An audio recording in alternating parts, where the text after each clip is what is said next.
My name is Lisa May. I'm a freelance journalism. Our project about Venezuela started in 2007 when the Washington Times asked me to interview President Chavez. And I really was not interested in doing that just because I have heard that it was a very controversial issue and it was just hard to, I don't know, I was a little bit scared about doing something like that. And then in the spring of 2007, I was in Texas because my husband's grandmother passed away, and met with Lisa, which is the editor-in-chief of Collective Endeavor magazine. And I was mentioning to her how I got this opportunity to interview President Chavez in Venezuela. And she said, that's a very good project. You should do it. You should go and interview him. And I would love to go with you if you decided to do this project. So in 1999, government was elected, democratically elected in Venezuela, headed by Hugo Chavez Frias. And they were elected on the platform that they would use the oil wealth of the nation to benefit the whole nation, and particularly to benefit the poor and to eliminate poverty and the problems of poverty. They've now been in power for 10 years, and they're celebrating their 10-year anniversary this year, 2009.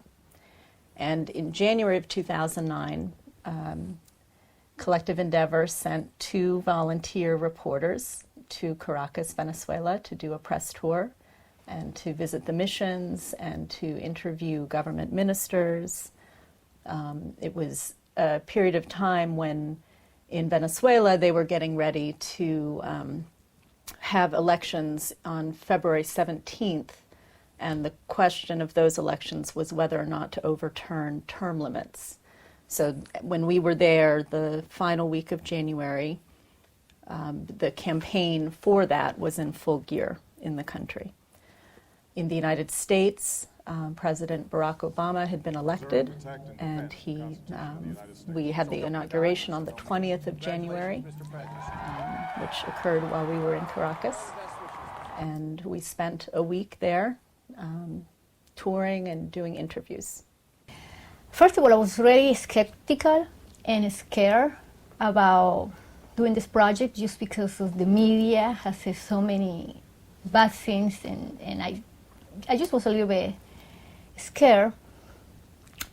Lisa, on the other hand, was very positive and very optimistic, and I was optimistic too. I just was a little bit scared of going just two ladies by ourselves. So factories are being started, people are being employed, the country's becoming more productive, agricultural production has gone up 24%, so the country's becoming more and more able to feed its own people, to produce what it needs and not rely on imports. And I feel that that's such a contrast to what's happening in the United States right now, where our unemployment is growing, our factories are shutting down, our jobs are being lost, we produce very little relative to what we import. So it's a contrast, and I want people in this country to see how people in other countries and governments in other countries are trying to build a healthy economy for their people and develop the country in the interest of their people and ensure that there's food for people, ensure that there's medical care for people, ensure that there's education for people.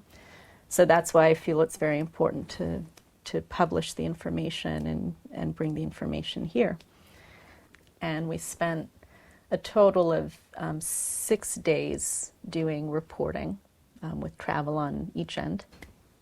And we, over the course of that time, the first 2 days were touring missions.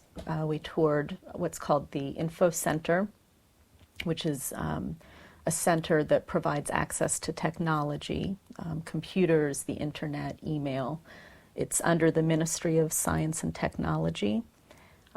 And it's constitutionally grounded in the Constitution. It's a right that the people have to have access to information and technology.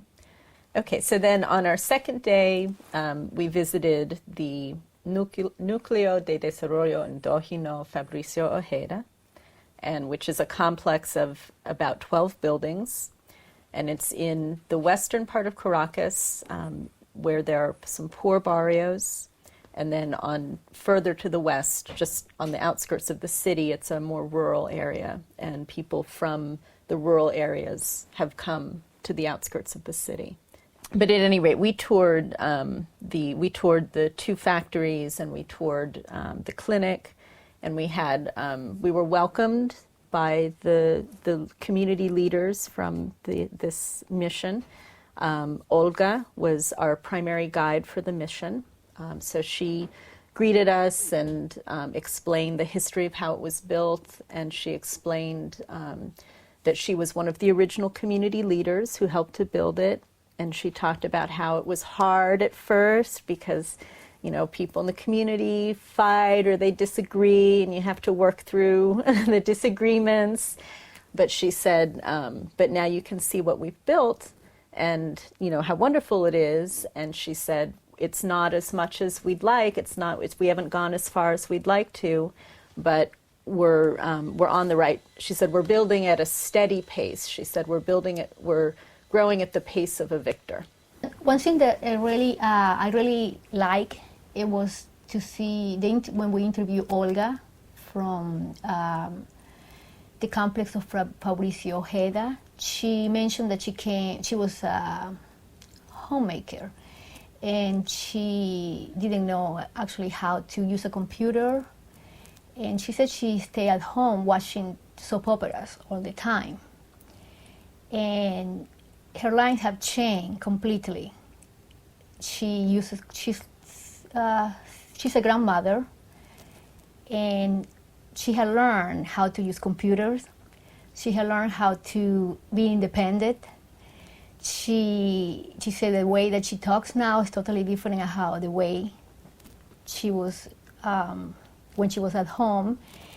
And she was really optimistic about Venezuela and how women have become more powerful and how they're being, how their society had been looking now up to her different than how it was before. So we did that on Wednesday afternoon, and then we were in contact with the Ministry of Communication, and we weren't sure if we were going to be able to attend the press conference the next day. They weren't sure exactly when it was going to be, and everything was very tentative.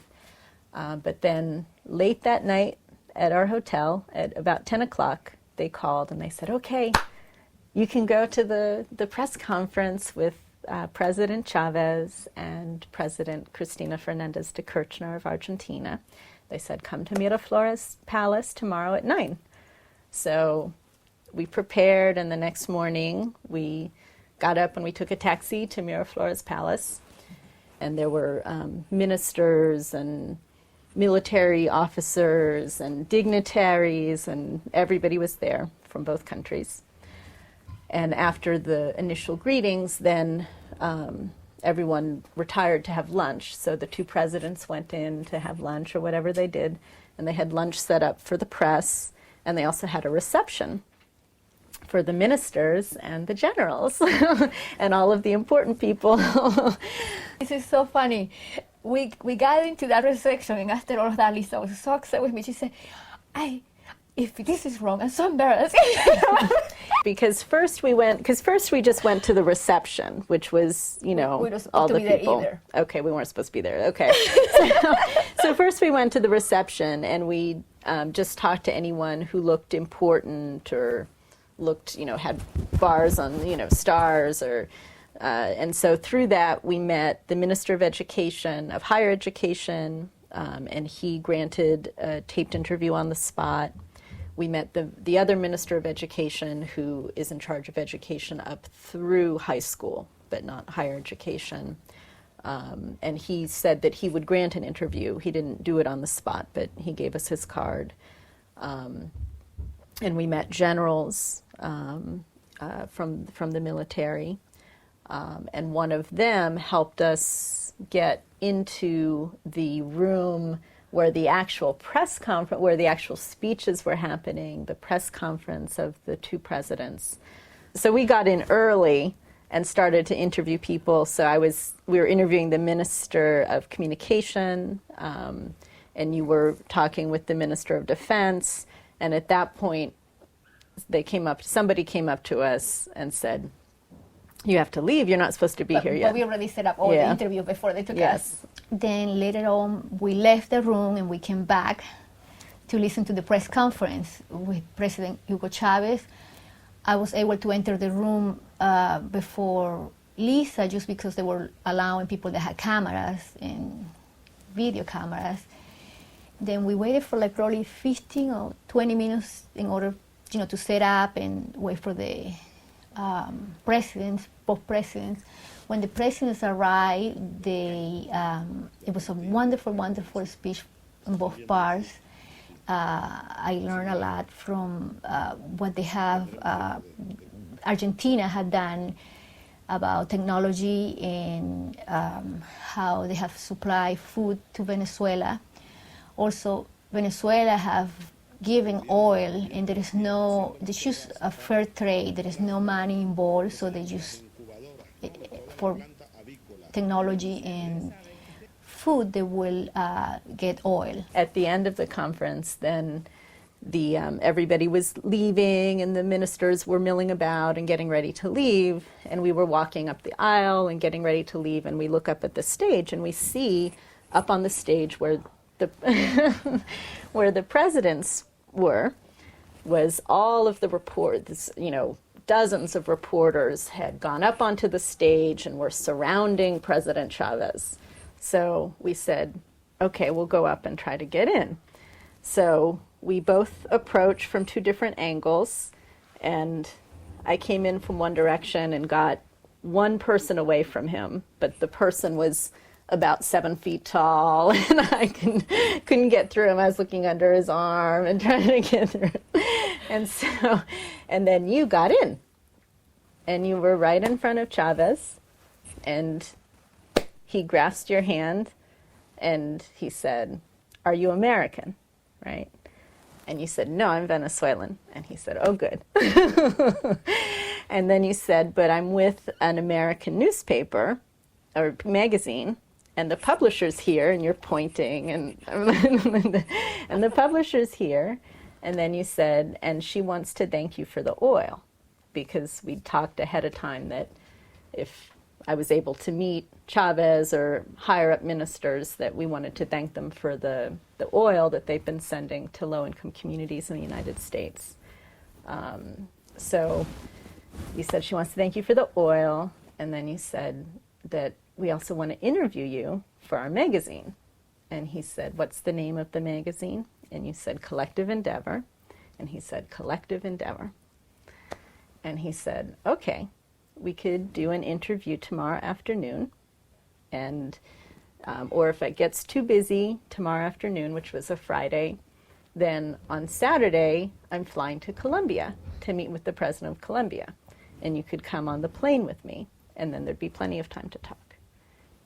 So that was his pledge, and then you gave your business card to Teresita, his assistant, who heard the pledge. And then we, meanwhile, all of the other reporters are trying to get in, and it's this melee of cameras and microphones, and everybody's trying to squeeze in, and his assistants are trying to get him out of this. And so then we ran down the stairs, and you called the Ministry of Communication to let Marvin, our host there, let him know that the president said he'd do the interview. And so Marvin said he'd email all of our contact information to Teresita, the assistant, email our cell phone, email our email numbers, everything to her. And he said, "But it's up to her to call you." And you said, No, we need her phone number. We have to be able to call her. We have to be able to schedule this. And he said, No. All I can do is email to her, but she's going to have to call you. So then we were on pins and needles waiting for the call to see if we would get the call about doing the interview, which in the end didn't happen. We didn't get that call, but we proceeded with the other things we had set up to do. Well, one experience that I have is how I got to meet President Chavez. It was delightful to hear him. It was really, and I kind of surprised myself because I was being very objective, but being in Venezuela, it was hard to being objective because the media has said so many things about him. My friends have said so many things about him. Everywhere we go, it was like, it's a dangerous place. There's so many political issues, and you shouldn't really get involved. So it was all of these, so many things was against us doing to do this project. So going there and seeing a totally different view, it was really surprise to me too, because getting to meet him too was very nice. He was he was a gentleman. He was very charming, and actually, I was so happy to meet him. It was very, very nice experience. That was kind of like personally, even a shock for me because I didn't expect that. It kind of surprised me. Fun. So the next morning we went to Fort Tiuna, which is on the southwest part of Caracas. And the fort itself is very beautiful. It has big, wide roads that you drive through on it, and green manicured lawns and trees. Very, very beautiful. And so we took the taxi and we drove through, and we went through the first guard post, and then we went up to the second guard post, and we were worried about being late, so he was driving very fast, so we got pulled over in the fort for driving too fast, but he explained that we were there to do an interview, so they let us go. So we went on, and we get to the second guard post, and we get out, and the taxi goes, and we try to explain that we're here for an interview with the Minister of Defense, and that we'd met the different generals the day before at the press conference. And but they didn't have any knowledge of this, so you showed them the camera, because you had the digital camera, which still had the photos in it from the day before from the press conference. So you were able to show them the pictures of who we met and the different generals we met, and the picture of the Minister of Defense, so that they could see that we really had met them and made contact. And so at that point we were able to get in. And we went into this rotunda, which had very beautiful stained glass at the top of it, and all around the rotunda, very beautiful paintings and portraits of generals and military officers. And off of the rotunda, there were different hallways and doorways and rooms. And so we went through one of those, and it led to a room which was the Sala de Bolivar. So it was an entire room dedicated to portraits of Simón Bolívar. So we took pictures there, and then we went through another doorway, and then that was into the office of the Minister of Defense. And so he was there, ready to receive us, and again, very friendly, very warm. He explained that when there was the coup attempt in the spring of 2002, there was a attempted coup against the Chavez government, and the leadership of that coup included some of the major wealthy business interests, the major union, which is the oil workers union, the media, the private media in Venezuela, and also the top generals. So those forces combined to attempt a military coup against the Chavez government. And it failed. The people of Caracas and all over Venezuela took to the streets, and they went to Miraflores Palace, and they went to Fort Tiuna. They surrounded Fort Tiuna, they surrounded Miraflores Palace, and it was sort of the scales tipped against the coup, and the lower ranking officers and the rank and file soldiers brought the president back to Miraflores.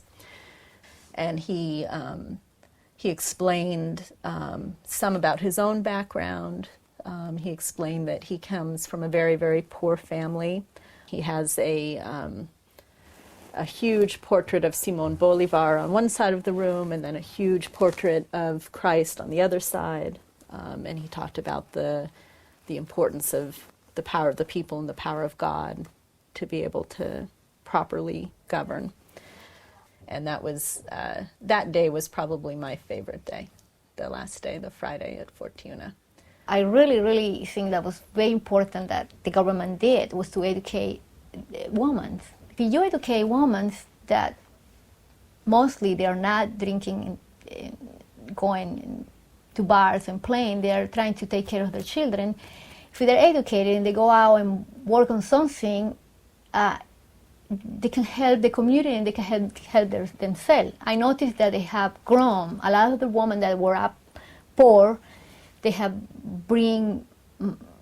provide to their family, and they have show a good example to the husband. So it's kind of more level, and that motivate them to, if my wife can do it, I can do it too.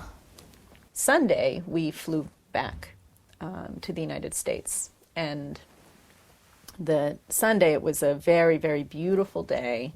It was bright, gorgeous sunshine, clear blue sky.